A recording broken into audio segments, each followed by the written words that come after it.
Hello, ladies and gentlemen. Welcome to the Progressive American. I'm your host, Connor Kelly. Today, I'm sitting here with Ronald Gruner. He had a 40-year career as the founder and CEO of three tech companies, and in 2022, he published We the Presidents: How American Presidents Shaped the Last Century. Today, we're going over his new book, COVID Wars: America's Struggle over Public Health and Personal Freedom. Thank you very much for joining me, Mr. Gruner. Colin, thank you for the invitation, and I'm looking forward to the conversation. Absolutely. And this is an especially pertinent topic just because it's been so influential not only on the lives and health and safety of the American people over the last several years, but also in how it shaped our political environment. And I was wondering, just to get to the basics, what were some of the considerations that went into your initial creation of this book, what you wanted to get out of it, and really how it's been received thus far? Well, those are excellent questions.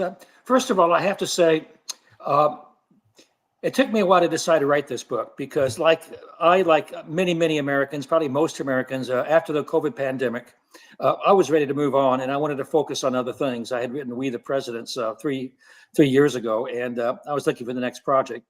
But friends and other associates suggest, hopefully an objective, kind of engineering approach to COVID would be a useful contribution because there's been many books written about COVID, but in my introduction, I described them as largely being accusatory and angry. And so I tried to write a book, hopefully that was objective and ideally thoughtful. And I came at it from the perspective, from two perspectives. One is a business person where, really dealing with facts and objectivity is important to survive. And secondly, complementing that as an engineer. I consider myself an engineer more than any other thing. And one of the mantras we have in engineering is data drives out speculation.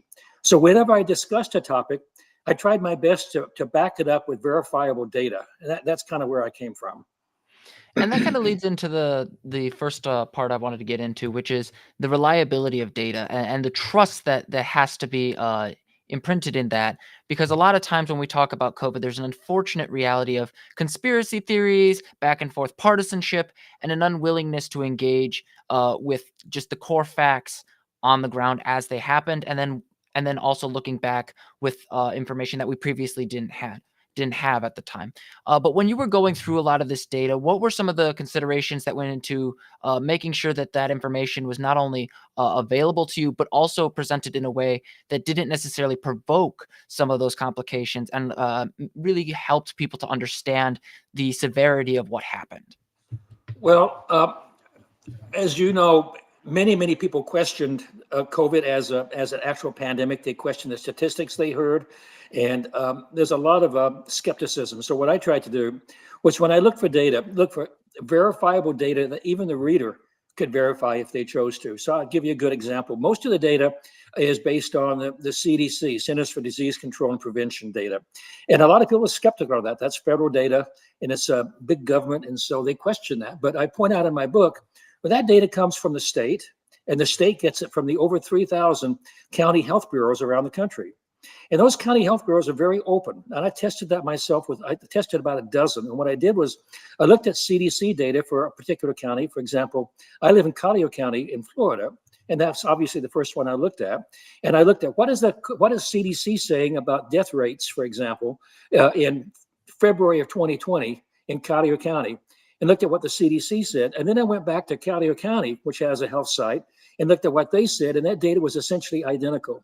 And I did that for 12 other counties, about a third in Florida, about 10 or 15% in Texas, Massachusetts, and other areas. And in every case, I found that data to be reliable. The other thing I did was, for every state and for 20 countries, I put together about 20 key statistics, everything from traditional health levels of obesity, education level, income, and then how they responded to COVID in terms of vaccination and death rates. And that's all part of the appendices with detailed data the reader, if they choose to, can research, because I knew people would be skeptical. And that's the approach I took. Yeah, and just to give a bit of background of how I experienced COVID, I was a senior in college at the time, writing as an opinion journalist for the paper at the time that I'm pretty sure is now defunct, the Lorien. And one of the things that I found really frustrating was not only were we dealing with data constantly changing, but because people felt like they weren't in control, and many people didn't know where to look. So it's a nice thing to be able to see. Not only is there a level of transparency with how you approach this, and I was very impressed by that, because a lot of the conversation has been very accusatory and partisan, but also conspiratorial. But it also just lacked a lot of transparency about how people approached it. But the other side of this, and this is where I kind of wanted to get into the trauma side of things. I know I've mentioned conspiracy theories and things like that, and I think it kind of plays into this looking back, this hostility to looking back, or an unwillingness to look at the severity of what happened, and really not considering that this kind of thing could happen again. A lot of people don't want to engage with the topic, and you made that point earlier. How do we take works like yours and really the overarching history surrounding COVID, and get people to realize, hey, this is not only a concern from our past, but could be a concern in our future? Well, I think, to be frank with you, I think it may take a bit more time than we've had already. We've had 5 years since the beginning of the pandemic, and having spent almost 3 years to date on this project, like you point out, there's a tremendous amount of emotion still associated with COVID and anger, and it's going to take some time for all that to wash away. And I acknowledge that in my introduction, saying I'm writing this book, COVID Wars, as much for my children and grandchildren as anybody, because I think a lot of people today have formed their opinions. It's going to be difficult to change that. But we have to learn from this, because we lost, to date, we've lost in the United States alone 1.2 million people to COVID. And hundreds of thousands more to COVID-related illnesses, and we're just beginning to grapple with long COVID.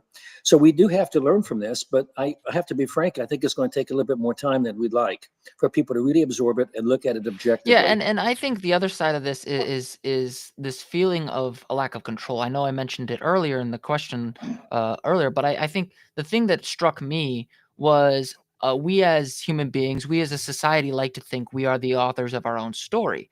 And when something comes along like a disease or something completely out of our control, it sometimes feels like sometimes feels like that people just reject that it is real, or they downplay the severity of it in order to feel more in control of how they respond to these kinds of disasters. But the other side of this, and I think it was something that's concerned me both in my career in political science and also just in activism in general, is apathy.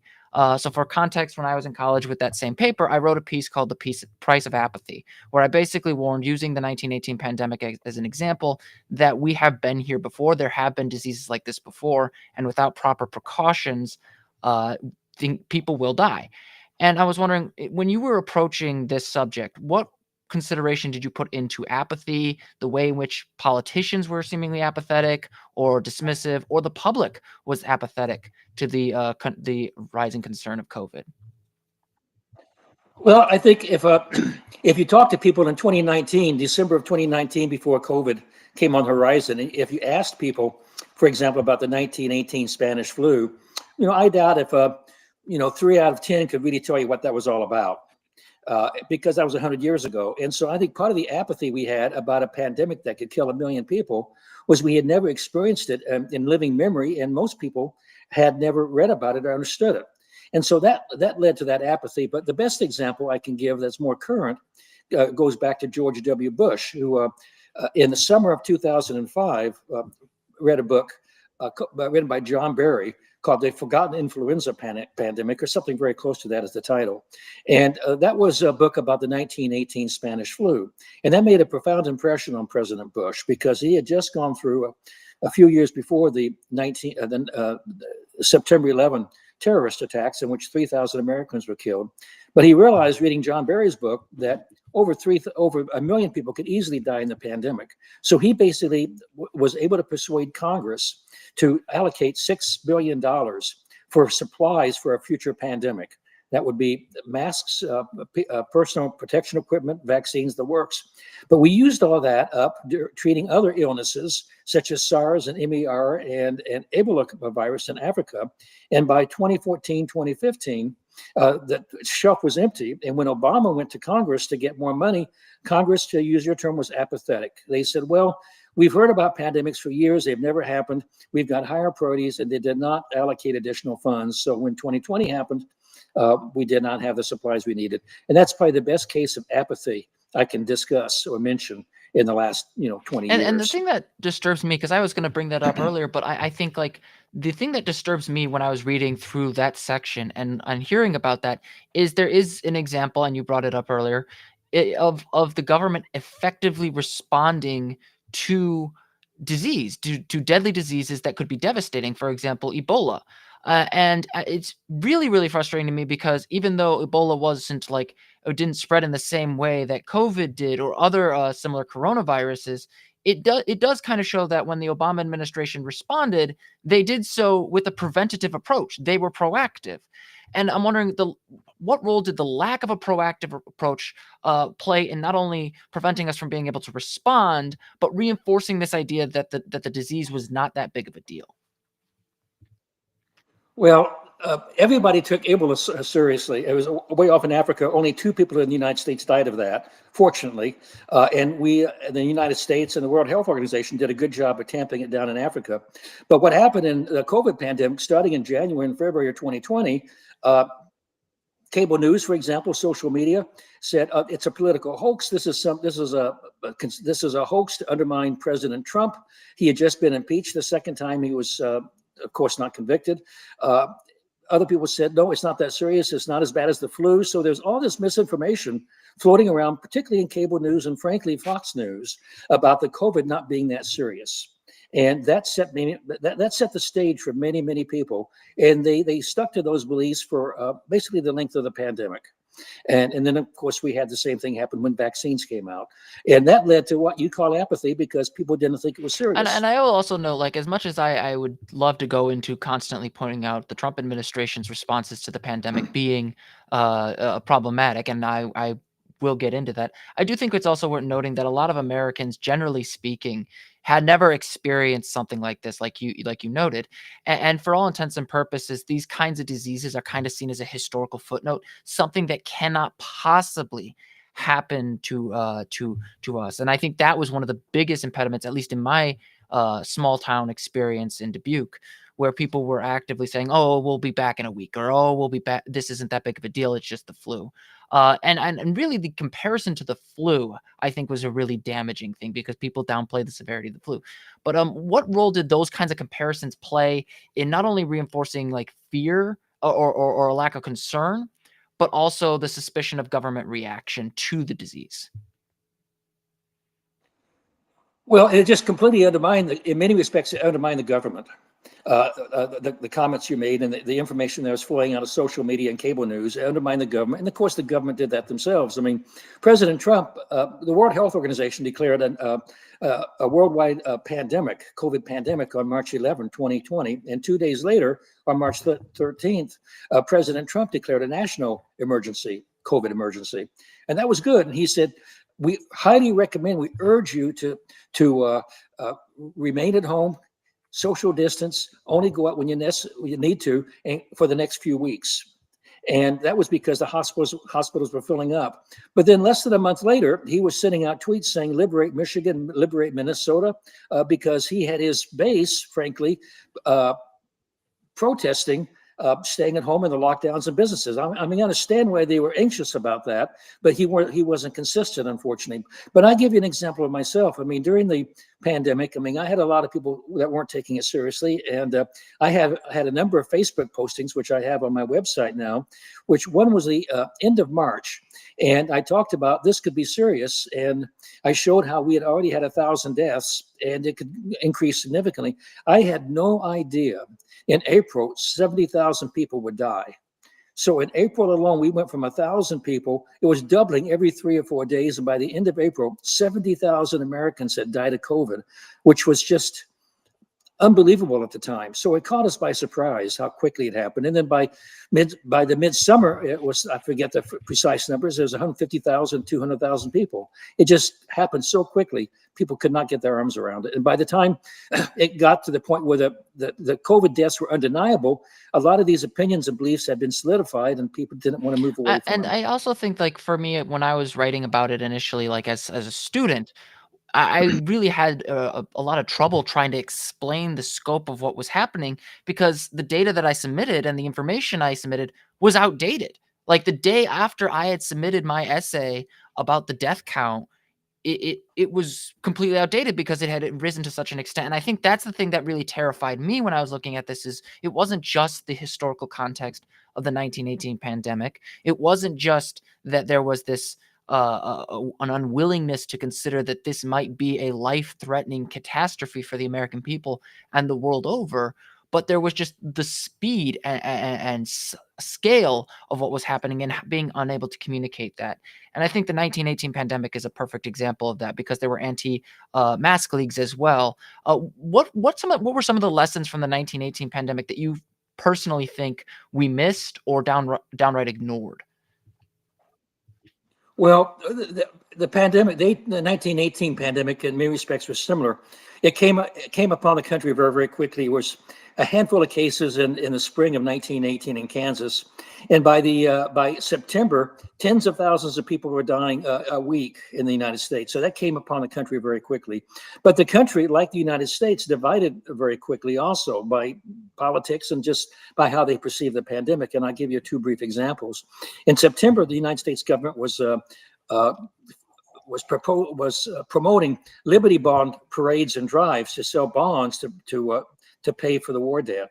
And so cities had to decide what they wanted to do. This was in the beginning of the pandemic, the Spanish flu pandemic, September. So Philadelphia chose to have a parade. They had a major parade. 200,000 people participated in mid-September. But just down 200 miles, 300 miles to the west, St. Louis chose not to. The public health people said, we think it's too dangerous. We should not do it. We're not going to hold it.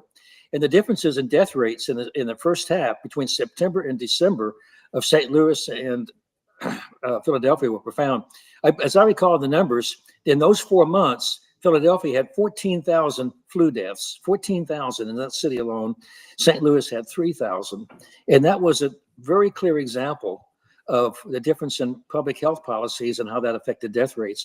And we had large differences during the COVID pandemic. They weren't that large because we had better medicine for treating the cases, even the ones that got very serious without vaccines, but it still was quite large. One other quick example is, of course, people in the United States during the pandemic were hesitant to use masks, social distancing. Some were.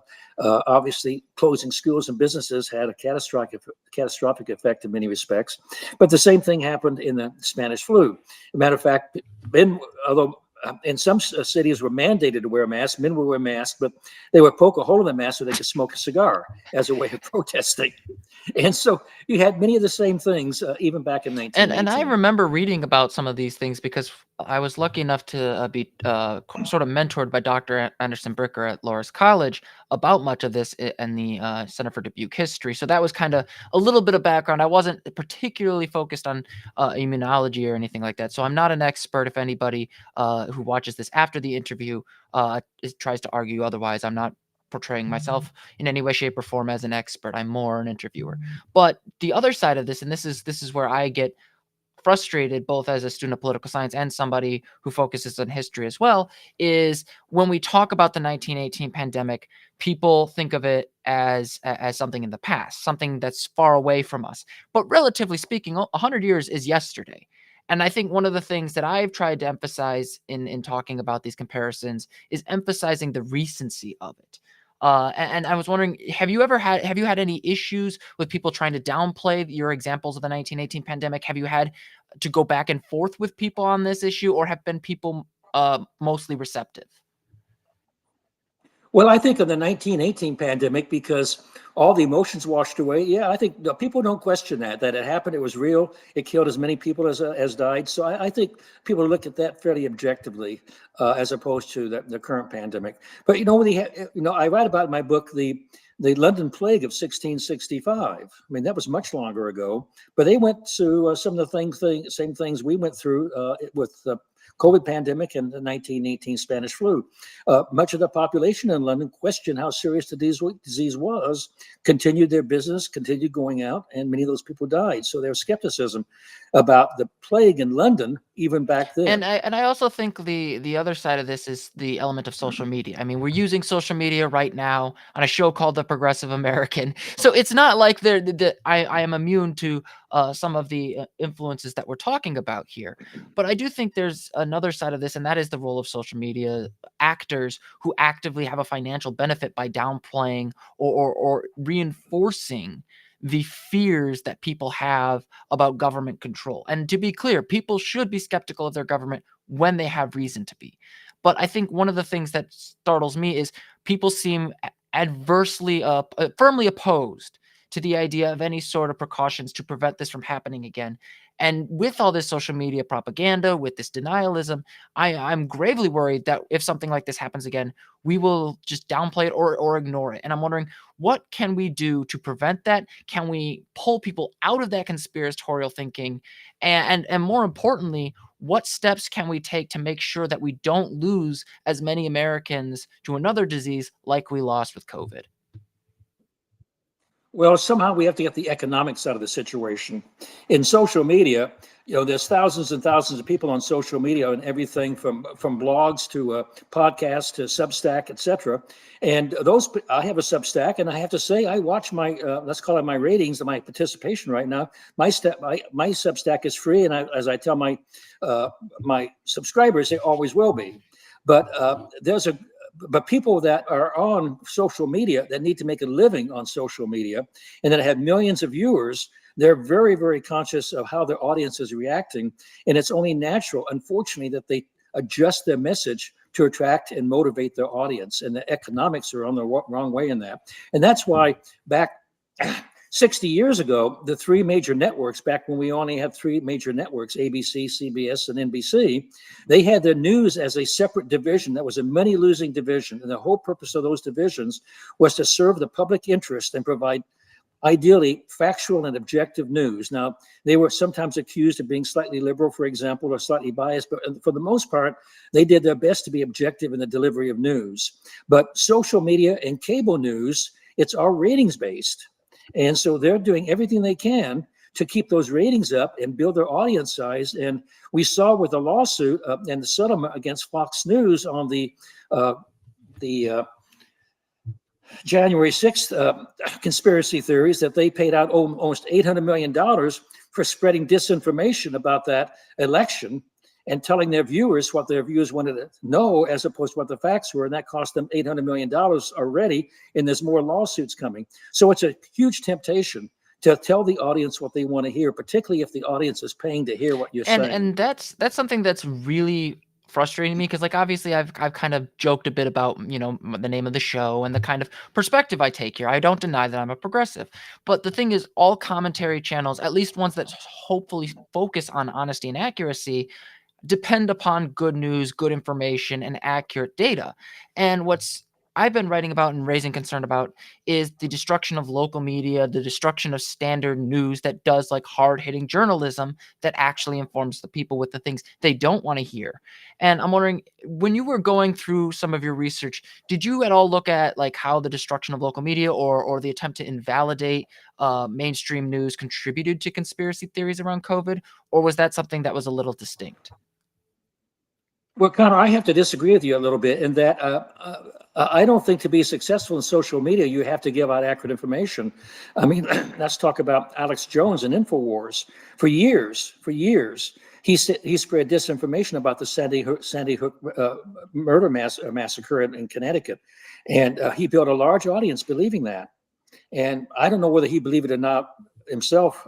I can't imagine he'd believe that. He's an intelligent person, but that was a message he wanted to convey to his audience, and millions of people believed it, and he said it for years. Now he's got $1 billion lawsuit judgment against him because of that.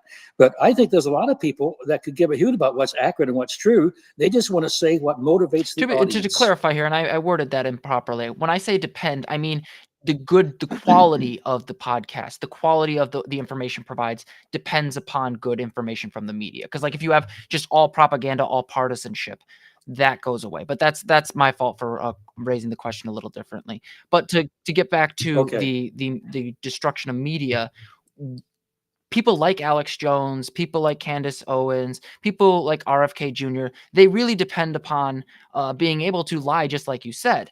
And I think what I've been really, really worried about is with the invalidation of media, the news, mainstream newspapers, and news channels, it seems like there's more and more of a way for people to say, "Hey, they're only calling me out because I'm telling the truth. Get all your truth from me." Has that been a problem on your side of things when you're trying to warn people about, like, not only what COVID was like, but also how it impacts us going forward? No, I can't say it has been an issue because, first of all, I've only announced the book on March 11th, so it's been a little bit more than a month. So I'm just getting into the whole aspect of that. But I try to present myself as an engineer and as a business person with backed up by data. And whenever that issue comes up, for example, if people question, well, I don't believe that many people died of COVID in Ohio, for example. And I say, well, here's the data. And you live in what county in Ohio? And they tell me, and I say, well, look it up on your public health bureau and see what they say. Now, if there's a conspiracy with 3,000 public health bureaus, I probably can't help you. But if you're willing to believe that, your local health bureau, you can walk down and see them in person. If they tell you that's the facts, then I think Yeah, you're and correct. and that's where it fundamentally for me is some people are just so beholden to this idea that everything has to be a conspiracy that it becomes almost impossible to get some of those people. But to move back into some of the subjects and the origins of COVID, I wanted to get into specifically the origin of the pandemic with Wuhan and how a lot of the discussion surrounding Wuhan, particularly some of the conspiracy theories around Dr. Fauci, and really just the claims of biological weapons attacks and things like that have really made it hard to actively talk about prevention. Could you go into some of the concerns that you raised during the book and how that's been really played out on social media and in the news in general? Well, that was an issue from the very, very beginning, starting in January 2020. And I would say in February, I'm trying to recall from the book now, roughly in February, Fox News, quite innocently, had a feature about Kuntz, who wrote a book about the development of a laboratory-based coronavirus. This was back in like 1981. And the idea was that this coronavirus, and that wasn't a coronavirus, this virus had been developed at a laboratory in China by coincidence. This is in his novel, Kuntz's novel, was in Wuhan, China. And it escaped out of the lab and escaped to the world and killed millions of people. And they had a feature on that, which was just saying in a kind of an interesting anecdote. And they said they presented it very honestly and in a kind of an amusing way. That kind of got caught on, and that's kind of the beginning of the lab theory. And then that spread, that initial idea spread into, well, maybe it did happen. And it went on and on. Now, what I will say, one of the most common questions I'm asked is, do you know, or where do you think the virus came from? And I have to say, I don't know, and I'm not sure anybody does know. Now, Congress has had nearly 4 years of congressional investigations, one run by the Democrats, one run by the Republicans, deep, intensive investigations. And neither one were able to come to a conclusion of where it came from. The Republicans looked very, very hard for that, and they were the second investigation to be conducted. And in their what was a 195-page report, they simply said, "We don't know, but we know it wasn't a conspiracy theory; it's a possibility." Now, the way I looked at it, the way I presented that in the book, Connor, is I looked at it kind of as an engineer. We had a number of intelligence agencies said it's possible, perhaps even likely, it came from a laboratory, and almost an equal number saying we're not sure it did. It looks like it was not human developed.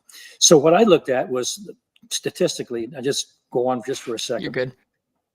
In China, there are 39,000 what we call wet labs. These are labs that sell fresh meat, even live animals that are slaughtered in front of the customer so the customer knows it's fresh meat. And these are obscure kinds of meats from Western standards, snakes, civet cats, and things like that. About 39,000 in China. In Wuhan, China, the largest and most secure virus research lab was in Wuhan, China. And so the two theories about where that virus came from, was it leaked out of the lab, or it was somehow found in the wet market because an animal there had the coronavirus and it started there.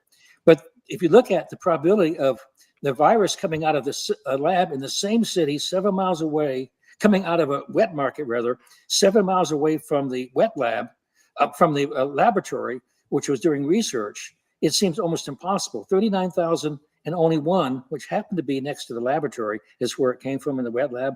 That seems improbable, but I don't know. I will point out one other thing. It took on the SARS virus going back to 2005 early before that. It took us 15 years to find where the virus actually came from. That was from bats in a cave deep in China. So we may well find where this virus came from, but it may not be in the next few years. It may take And a that's while. where I kind of want to wrap it up a little bit, but because it's really important for people to say, I don't know. I have been kind of harping on this a lot in both in my public and private life, that a lot of times when people have a question, especially in a politically charged atmosphere, they just want to have an answer. They don't really care whether or not it's accurate or not. So first of all, I'd like to thank you for saying, I don't know for certain. Here are my thoughts on that, because it really is, Yeah. it really does need to be said more often, because I personally don't know. I've never been there. I don't have the resources to confirm it. But That's a good point because so many people have such strong opinions. And so being able to say, I don't know, I yeah, think is very healthy. and I I will just agree say, with you. for anybody who's listening, regardless of where you stand on the issue of where the virus originated, I think it's important to take a step back and admit that there's probably a lot of information that we are still trying to find, not because there's a conspiracy theory, but because gathering information is a form of labor. It takes time and energy. And Mr. Gruner here has spent a lot of time focusing on that very labor. But to wrap up, I just want to ask, when it comes to how we will look on your work and other work surrounding COVID in the future, what do you hope future historians use your work for? How do you hope they will perceive it? And more importantly, how do you think this will help other people prepare for the next pandemic? Well, ideally, 100 years from now, this is very egocentric and presumptuous and pretentious. Okay.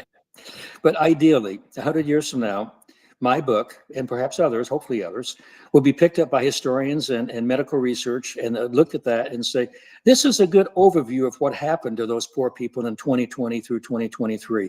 It really discusses the aspects about how the economy was affected, how society was affected, how school kids were affected, COVID death rates, and then all the things surrounding that, like the conspiracy theories we just talked about. And so maybe they can, hopefully they can learn from that and see what we went through and help avoid going through similar things when it will happen again, and pandemics will happen. So that was why I wrote the book. I didn't really, and it's kind of crazy. I didn't necessarily write it for this generation. I say that in the introduction. I wrote it for future generations to learn from, because we really didn't learn from the Spanish flu. Very similar, but we didn't. It wasn't in our national conscience, and perhaps this one will be. Well, We'll one can see. only hope. The book is COVID Wars, available wherever you find your books, such as Amazon Thrift Books. And are there any other locations that I'm not aware of at this moment? Well, it's available everywhere. Now, if you go to your local bookstore, whether that's an independent bookstore or a Barnes and Noble, if they don't have it in stock, they can order it anywhere and get it within a few days. So it's available everywhere, including all the online Wonderful. Thank you retailers. very much, Mr. Gruner. And thank you, everybody, for listening, and have a wonderful day.